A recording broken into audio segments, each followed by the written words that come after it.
You ask Tiger to solve. This deals with linear equations with one unknown. The final result is w equals 5. Let's solve it step by step. Group all w terms on the left side of the equation. Subtract w from both sides. Group like terms. Simplify the arithmetic.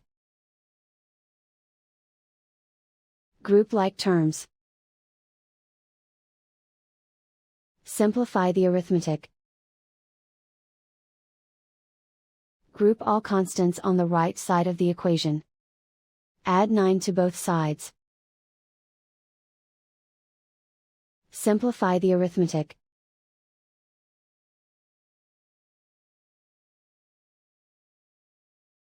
Isolate the w. Divide both sides by 7. Simplify the fraction. Find the greatest common factor of the numerator and denominator. Factor out and cancel the greatest common factor. And so the final result is w equals 5.